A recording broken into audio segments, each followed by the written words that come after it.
Les Fées de Charles Perrault, édition Litho.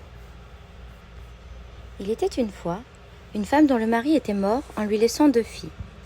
L'aînée ressemblait comme 2 gouttes d'eau à sa mère et en avait aussi le méchant caractère. La plus jeune, qui était au contraire tout le portrait de son père, était aussi belle que bonne. Bien sûr, la mère n'avait Dieu que pour celle de ses enfants qui lui ressemblaient, et elle détestait la seconde qu'elle maltraitait sans cesse. Entre autres besognes dont elle l'accablait, elle l'obligeait à aller puiser de l'eau à une source située bien loin de leur logis.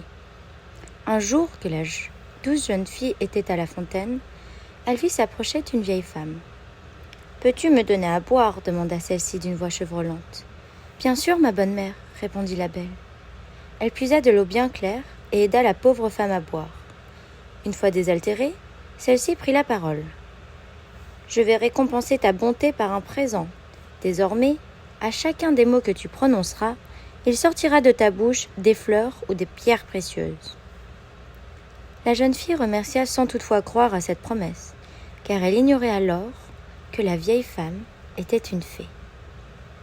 Elle rentra chez elle, où sa mère la gronda très fort. « Espèce de fainéante !» cria-t-elle. « Pourquoi rentres-tu si tard ?»« Je suis désolée, ma mère, » répondit la jeune fille en baissant les yeux.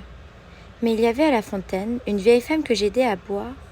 Soudain, la mère laissa échapper un cri de stupeur, car elle venait de voir sortir de la bouche de sa fille 2 fleurs, 2 perles et 2 gros diamants. « Et comment peux-tu m'expliquer ce prodige ?» lui demanda-t-elle d'une voix plus douce. La petite raconta alors la promesse de la vieille pendant qu'une multitude de diamants coulait de sa bouche. Une fois sur place, attendit. La mère se tourna vers sa fille aînée.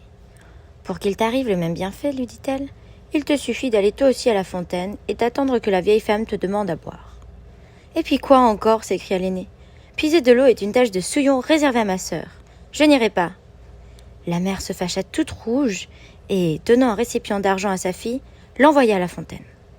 Bougonnant et rouspétant, l'aîné prit donc le chemin de la source et, une fois sur place, attendit.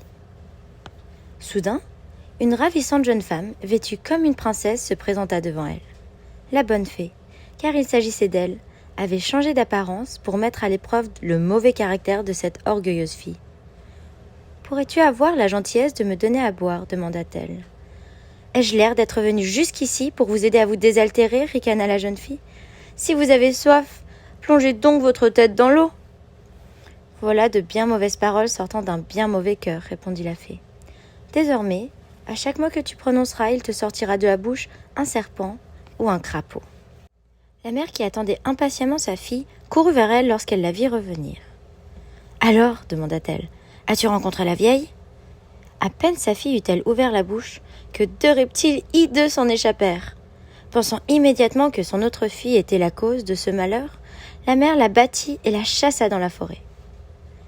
Tandis que la pauvre jeune fille pleurait à chaudes larmes, le fils d'un roi vint passer par là et la questionna sur son chagrin. La jeune fille raconta aussitôt toute son histoire et, bien sûr, laissa par la même occasion échapper un flot de fleurs et de diamants. Aussitôt, le prince en tomba amoureux et la ramena au château de son père, où il l'épousa sur-le-champ. Pendant ce temps, l'aîné continua à vomir tant de bêtes immondes que sa mère, ne supportant plus de voir un tel spectacle, la chassa. La malheureuse, ne trouvant personne qui voulait d'elle, erra dans les bois, où elle finit par mourir.